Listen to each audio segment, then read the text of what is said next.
है everyone, my name is Chandan Singh and I am mentor of 1000 student. जैसा कि मैंने आपको बताया था कि ब्रह्मास्त्र बैच की शुरुआत करने वाला हूँ, जिसमें मैथ्स और साइंस को कंप्लीटली कवर किया जाएगा। उसी में चैप्टर नंबर 2 की हमने शुरुआत कर दी थी, एसिड बेस एंड साल्ट। उसका ये लेक्चर नंबर 3 है, जिसमें हम कवर करेंगे chemical properties of basis and type of acid and base. तो आपने अगर पहला वाला वीडियो नहीं देखा तो लिंक डिस्क्रिप्शन में मिल जाएगा, या फिर आप सिंपली चैनल पे जाके वहाँ सर्च करके वीडियोस को देख सकते हो, ताकि ये वाला जो टॉपिक है वो अच्छे से समझ में आ सके। चलो बिना टाइम को वेस्ट किए शुरू करते हैं आज का वीडियो। आज का जो हमारा पहला टॉपिक है वो है केमिकल प्रॉपर्टीज़ ऑफ बेसिस। देखो, हमने एसिड के बारे में जितनी भी केमिकल प्रॉपर्टीज़ थी वो सभी देख लिया था। आज हम बात करेंगे बेस की केमिकल प्रॉपर्टीज़ के बारे में। कह रहा है कि रिएक्शन विथ एसिड, यानी कि अगर हम बेस को एसिड के साथ रिएक्ट कराएंगे तो क्या होगा। तो हमने पहले भी देख रखा है कि जब एसिड को बेस के साथ रिएक्ट कराते हैं तो वो न्यूट्रलाइजेशन रिएक्शन होता है। बेसिकली न्यूट्रलाइजेशन रिएक्शन में साल्ट एंड वाटर फॉर्म होता है। तो यहाँ भी सेम वही होगा, अगर इसको बेस को एसिड के साथ रिएक्ट कराएंगे तो यहाँ भी सॉल्ट एंड वाटर ही बनेगा। तो देखो, ये जो है वो बेसिकली सोडियम सल्फेट बना है। सोडियम सल्फेट को हम लिखते हैं Na2SO4। अब देखो, ये जो सबस्क्रिप्ट है ना, थोड़ा सा टाइपिंग हो नहीं पाती है, इसलिए ये ऐसे दिख रहा है। तो आप इसको ऐसे समझना कि ये लिखा हुआ है Na2SO4। क्लियर है, ये हमारा सॉल्ट बना और ये वाटर बना। किसको मिलाया, बेस और एसिड को एक साथ रिएक्ट कराया। क्लियर है, चलो अब देख लेते हैं। कह रहा है कि यहाँ पर बेसिस को react with acid to form a salt and water. तो हमने लिया है NaOH as a base and H2SO4 यानी कि sulphuric acid as a acid. जब इन दोनों को रिएक्ट कराया तो बना है सॉल्ट। सॉल्ट जो है वो सोडियम सल्फेट के फॉर्मेट में है, और वाटर तो आपको पता है H2O। अब ध्यान देना, इस रिएक्शन को याद रखना है कि अगर ये नाम आएगा तो इससे क्या क्या फॉर्मेशन होगा। तो कभी भी याद रखिएगा, कहीं भी एसिड को बेस के साथ रिएक्ट कराओ या बेस को एसिड के साथ रिएक्ट कराओ, हमेशा बनेगा salt and water, salt and water. ठीक है, ये पहली केमिकल प्रॉपर्टीज़ था बेस का। सेकेंड प्रॉपर्टी पे चलते हैं। कह रहा है कि रिएक्शन विथ मेटल, यानी कि अगर हम बेस को मेटल के साथ रिएक्ट कराएं तो क्या होगा। याद करो, मैंने बताया था कि एसिड को जब मेटल के साथ रिएक्ट कराते हैं तो हाइड्रोजन गैस रिलीज होती है। यहाँ भी सेम फिनोमेना करोगा। अगर किसी भी मेटल को हम बेस के साथ रिएक्ट कराएंगे तो यहाँ भी लिबरेट होगा क्या, हाइड्रोजन गैस। वहाँ भी हाइड्रोजन गैस रिलीज होता था, यहाँ भी हाइड्रोजन गैस रिलीज होगा। तो बेसिकली हमने लिया है बेस के तौर पे हमने लिया है NaOH यानी सोडियम हाइड्रॉक्साइड लिया है, और हमने मेटल के तौर पे जिंक लिया है। जब इन दोनों को आपस में रिएक्ट कराओगे तो ये हाइड्रोजन को डिस्प्लेस कर देगा और खुद बना लेगा, तो ये बना लेगा सोडियम जिंकेट यानी कि Na2ZnO2। ठीक है, सोडियम जिंकेट ये हमारा सॉल्ट है और हाइड्रोजन गैस यहाँ से रिलीज हो गई है। तो याद रखना है, बेस को भी मेटल के साथ रिएक्ट कराएंगे तो सॉल्ट तो बनेगा ही, साथ हाइड्रोजन गैस क्या होगा, यहाँ से रिलीज होगा। क्लियर है, चलो अगली केमिकल प्रॉपर्टीज देख लेते हैं। अगला कह रहा है कि reaction with non metallic oxide. अभी हमने मेटल देखा था, अब यहाँ नॉन मेटालिक ऑक्साइड देखना है, यानी कि पहले तो नॉन मेटल होना चाहिए प्लस उसका ऑक्साइड होना चाहिए। तो हम किसके साथ रिएक्ट कराएंगे, बेस के साथ। कह रहा है कि जब बेस के साथ ये रिएक्ट करता है तो प्रोड्यूसेस साल्ट एंड वाटर। यहाँ जैसे ये देख लो, NaOH था, इसको हमने CaO calcium oxide, calcium oxide में पहले तो मेटल नहीं है, प्लस ये ऑक्साइड है, यानी कि ये नॉन मेटालिक ऑक्साइड हो गया। जब इन दोनों को रिएक्ट कराएंगे तो बनेगा हमारा ये सॉल्ट एंड ये बनेगा वाटर। तो NaOH को CaO के साथ रिएक्ट कराया तो बना है Na2CO3। इसको मैं यहाँ लिख देता हूँ Na2CO3, और साथ ही साथ क्या बना है, H2O यानी कि वाटर बना है। तो ये भी आपको याद रखना है कि नॉन मेटालिक ऑक्साइड जब रिएक्ट करता है तो सॉल्ट एंड वाटर का फॉर्मेशन होता है। क्लियर है, चलो अगला टॉपिक देखते हैं, reaction with heavy metal salt. ठीक है, कह रहा है कि हैवी मेटल सॉल्ट, यहाँ पहले से ही हम सॉल्ट ले रखे हैं और उसको किसके साथ रिएक्ट कराना है, बेस के साथ रिएक्ट कराना है। किसके साथ, बेस के साथ। तो हमने जो हैवी मेटल सॉल्ट है उसको हमने लिया है ZnSO4। देखो यहाँ Zn क्या है, मेटल है, और सॉल्ट के रूप में SO4 है। तो ZnSO4 जो है ये मेटल सॉल्ट हो गया। इसको हमने NaOH के साथ रिएक्ट करा है, दोनों एक्वस फॉर्मेट में है। और जब इसको रिएक्ट कराओगे तो ये क्या करेगा, Zn जो है वो सोडियम को डिस्प्लेस कर देगा। ठीक है, और Zn खुद OH के साथ कंबाइन होकर बना लेगा ZnOH का ट्वाइस। अब ध्यान देना, कभी भी जब मेटल सॉल्ट के साथ बेस को रिएक्ट कराते हैं ना तो हमेशा प्रेसिपिटेट फॉर्म होता है। प्रेसिपिटेट फॉर्म होता है जो इनसॉल्यूबल होता है वाटर में। ठीक है, यानी वो घुलेगा नहीं। तो ZnOH का ट्वाइस बना लेगा, जो वाइट कलर का PPT होता है, और ये इनसॉल्यूबल होता है और ये मेटॉलिक होता है। Zn यानी क्या हुआ, मेटल हो गया, यानी ये मेटॉलिक प्रेसिपिटेट होता है, मेटॉलिक प्रेसिपिटेट होता है। ठीक है, और यहाँ से Na जो है वो SO4 के साथ Na2SO4 बना लेगा, सोडियम सल्फेट बना लेगा।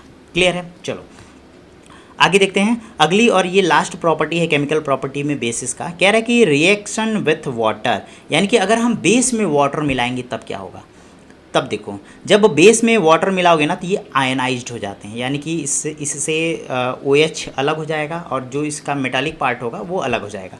ठीक है, कह रहा है कि बेस को जब हम डिज़ोल्व करते हैं वाटर में, ठीक है, प्रोड्यूसेस OH आयन, चूँकि है तो बेस है ना, और बेस क्या रिलीज़ करता है एक्वस सोल्यूशन में, OH आयंस रिलीज़ करता है। तो बेसिकली जब इसमें वाटर में इसको मिलाएंगे तो उसका OH जो होगा वो सेपरेट हो जाएगा। ठीक है, तो हमने NaOH को वाटर या एक्वस फॉर्मेट में अगर इसको लिया है तो इसका Na+ अलग हो गया, OH- यहाँ से सेपरेट हो गया। क्लियर है? तो ये था हमारा केमिकल प्रॉपर्टीज़ ऑफ बेसिस। अब चलते हैं classification of acids and classification of basis. Classification of acids, जैसा डेफिनीशन में आपको सारी चीज़ें डेफिनीशन में याद होनी चाहिए कि जो एसिड्स हैं वो उसका डेफिनीशन क्या है, मेन उसकी प्रॉपर्टीज़ क्या है। तो हमने बताया था H+ आयन आपको याद होना चाहिए कि जो एक्वस सोल्यूशन में H+ आयन देता है वो बेसिकली एसिड नेचर के होते हैं, जो OH आयन रिलीज़ करता है वो बेसिकली बेसिस नेचर के होते हैं। तो ये अगर प्रॉपर्टी आपको याद रहा तो आप उसके क्लासिफिकेशन को आसानी से कर ले जाओगे। देखो कह रहा है कि क्लासिफिकेशन एसिड का तो करना है लेकिन ये स्ट्रॉन्ग एसिड के तौर पे करना है। ठीक है, यानी कि अगर हम स्ट्रॉन्ग एसिड लेते हैं उसके बेसिस पे हम कैसे एसिड को क्लासिफाइड कर सकते हैं। तो एक स्ट्रॉन्ग एसिड होता है और जो स्ट्रॉन्ग नहीं होगा उसको क्या कहेंगे, वीक एसिड कहेंगे। तो स्ट्रॉन्ग एसिड देखेंगे और वीक एसिड देखेंगे, ये आपके सिलेबस में डायरेक्टली ये टॉपिक लिखा हुआ है, तो इसलिए ये बहुत अच्छे से समझ लेना। देखो स्ट्रॉन्ग नाम में ही इसमें सारी चीज़ें छुपी हुई हैं कि जो एसिड नेचर होगा वो बहुत ही स्ट्रॉन्ग होगा। और एसिडिटी का क्वालिटी क्या है, H+ आयन देता है, यानी जो बहुत ज़्यादा H+ आयन देता होगा, या फिर अगर इसको हम किसी भी तरीके से एक्वस सोल्यूशन में इसको कन्वर्ट करेंगे तो H+ का कंसंट्रेशन बहुत हाई हो जाएगा, यानी बहुत ज़्यादा H+ आयन रिलीज़ होंगे, उसी को कहेंगे हम क्या, स्ट्रॉन्ग एसिड। तो इसका डेफिनेशन कहेंगे कि acid which undergoes complete dissociation in aqueous solution producing a high concentration of H+, यानी अगर इसको हम डिसोसिएट करेंगे वाटर में या एक्वस सोल्यूशन में तो ये वाटर में ऑलरेडी H+ आयन रिलीज़ करना शुरू कर देगा, जो कि जिसका कंसंट्रेशन जो है वो वेरी हाई होगा। ऐसे एसिड्स को हम कहेंगे स्ट्रॉन्ग एसिड। ठीक है, ऐसे एसिड्स को क्या कहेंगे, स्ट्रॉन्ग एसिड। यानी कि अगर एक्वस सोल्यूशन में कन्वर्ट करने पे ये H+ आयन को बहुत ज़्यादा मात्रा में रिलीज़ करता है, तो ऐसे एसिड को सिर्फ एसिड नहीं कहेंगे, स्ट्रॉन्ग एसिड करेंगे, यानी कि इसका कंसंट्रेशन वेरी हाई है। अगर आप अपनी स्किन पे ऐसे गिराओगे ना, वो स्किन पूरी तरीके से उसको जला देगा। ठीक है, उसको कहते हैं स्ट्रॉन्ग एसिड। इसके एग्जाम्पल भी आपको लिखना पड़ेगा, क्योंकि एग्जाम में अगर पूछेगा तो विद एग्जाम्पल भी कहेगा लिखने के लिए। जैसे HCl है, स्ट्रॉन्ग एसिड है। फिर H2SO4 सल्फ्यूरिक एसिड, H2SO4। ठीक है, फिर है HNO3 नाइट्रिक एसिड, HNO3। ठीक है, ये आपको तीनों एसिड से याद होने चाहिए, ये हमारे स्ट्रॉन्ग एसिड है। ऐसे वीक एसिड क्या है, तो जो स्ट्रॉन्ग नहीं है वो वीक होगा, यानी कि इसके डेफिनेशन को भी हम स्ट्रॉन्ग के तौर पे बना सकते हैं। अभी हमने देखा कि जब एक्वस सोल्यूशन में कन्वर्ट करते हैं एसिड को तो वो डिसोसिएशन शुरू कर देता है किसका, H+ आयन का वेरी हाई लेवल पे, तो उसको स्ट्रॉन्ग कहेंगे। अगर वही H+ आयन लो लेवल पे अगर रिलीज़ करना शुरू किया तो ऐसे एसिड्स को हम वीक एसिड कहेंगे। ठीक है, कह रहा है कि acid which undergoes partial dissociation, यहाँ देखो नाम में ही छुपा है पार्शियल, यानी वो बहुत ज़्यादा रिलीज़ नहीं करता है, हल्का फुल्का डिसोसिएट होगा। Aqueous solution producing a low concentration H+ ion, यानी कि जहाँ H+ आयन का कंसंट्रेशन लो होगा, ऐसे एसिड्स को हम क्या कहेंगे, वीक एसिड कहेंगे। इसके एग्जांपल क्या हैं, तो जैसे कार्बोनिक एसिड में H2CO3, इसको क्या कहते हैं, कार्बोनिक एसिड कहते हैं।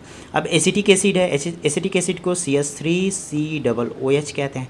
फिर फॉर्मिक एसिड है, फॉर्मिक एसिड को हम कहते हैं HCOOH। ठीक है, ये नाम याद होना चाहिए, ये इसका जनरल नाम और केमिकल फार्मूला। ठीक है, हमने सारे जनरल नाम और उसके केमिकल फार्मूला को यहाँ बता दिया है, इसको लिख के याद कर लो। जितना ज़्यादा याद करोगे उतना ही आपका टॉपिक जल्दी तैयार होगा। और एक चीज़ और है कि इस चीज़ को याद कैसे करें, तो लिख लिख के ही याद करना पड़ेगा। आप रटोगे भूलेगा, तो रटने के साथ साथ लिखने की भी प्रैक्टिस डालो।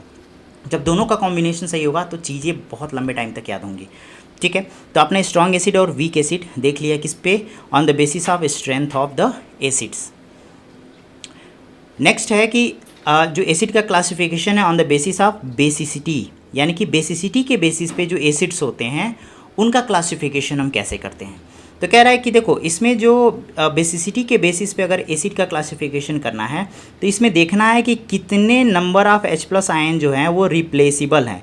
उन नंबर्स के बेसिस पे हम एसिड को क्लासिफाइड करेंगे, यानी H+ आयन अगर एक है तो उसको हम कहेंगे कोई और एसिड, अगर 2 H+ आयन रिलीज़ हो रहा है उसको कोई और एसिड कहेंगे, 3 H+ आयन रिलीज़ हो रहे हैं तो उसको कोई और नाम देंगे।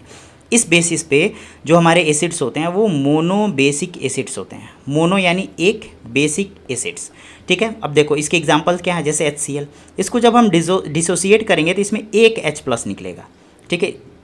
मोनो का मतलब भी वन ही होता है, मोनो का मतलब भी वन होता है।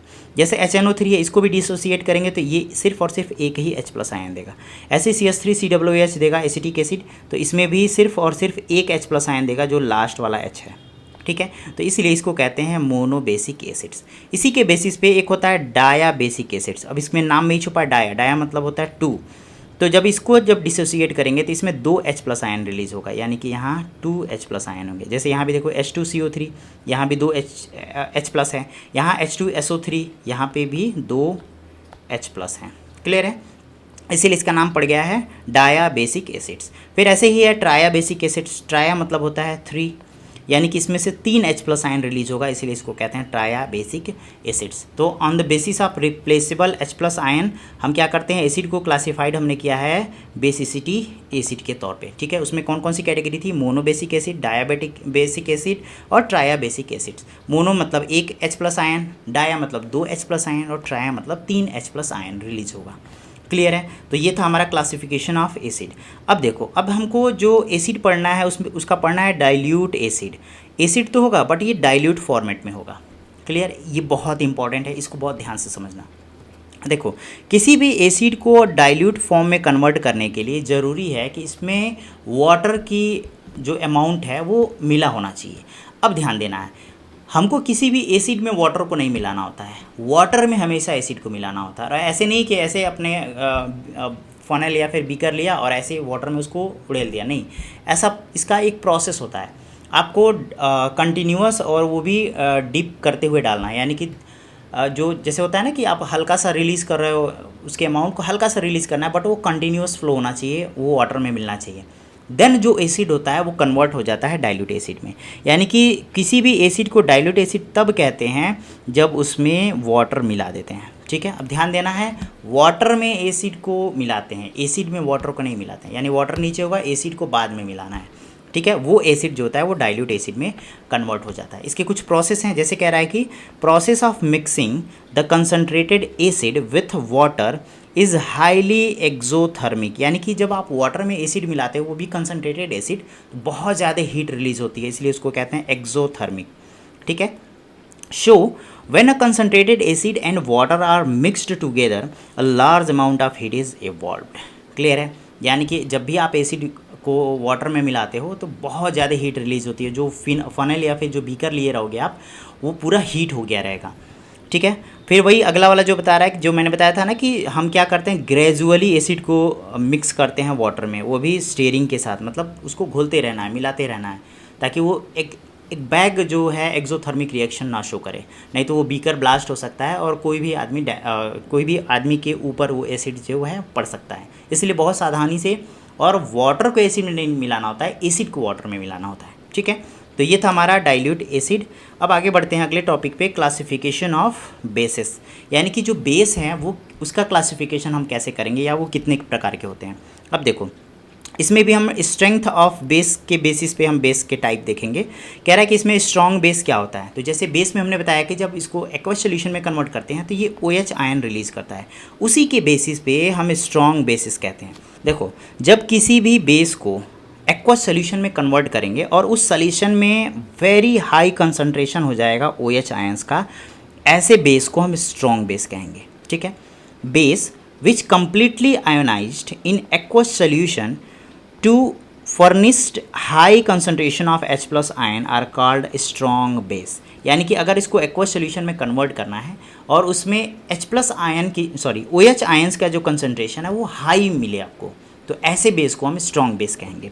ऐसे ही कह रहा है कि वीक बेस तब क्या होगा, तो जाहिर सी बात है जब एक्वस सोल्यूशन में कन्वर्ट करेंगे और OH आयन का कंसनट्रेशन लो होना चाहिए। अगर OH आयन का कंसनट्रेशन लो है तो ऐसे बेस को हम वीक बेस कहेंगे। अब एग्जांपल भी देख लेते हैं। स्ट्रॉन्ग बेस में आपका NaOH आ जाएगा, यानी कि सोडियम हाइड्रोक्साइड आ जाएगा, और आपका KOH यानी कि पोटेशियम हाइड्रोक्साइड, K से पोटेशियम, OH से हाइड्रोक्साइड। तो पोटेशियम हाइड्रोक्साइड और सोडियम हाइड्रोक्साइड जो हैं वो स्ट्रॉन्ग बेस के एग्जाम्पल, एकदम यही याद कर लो, NaOH KOH, NaOH KOH। अब आते हैं वीक बेस पे। हमने कहा कि एक्वस सॉल्यूशन में OH आयन का कंसंट्रेशन लो होना चाहिए, ऐसे बेस को हम कहते हैं वीक बेस। तो इसमें भी कह रहा है कि एग्जांपल क्या हो जाएगा, तो अमोनियम हाइड्रॉक्साइड NH4OH, इसको कहते हैं अमोनियम हाइड्रॉक्साइड। फिर है मैग्नीशियम हाइड्रॉक्साइड यानी कि MgOH का ट्वाइस, इसको कहते हैं मैग्नीशियम हाइड्रॉक्साइड। ये है अमोनियम हाइड्रॉक्साइड और ये है मैग्नीशियम हाइड्रॉक्साइड, ये क्या है, वीक बेस हैं।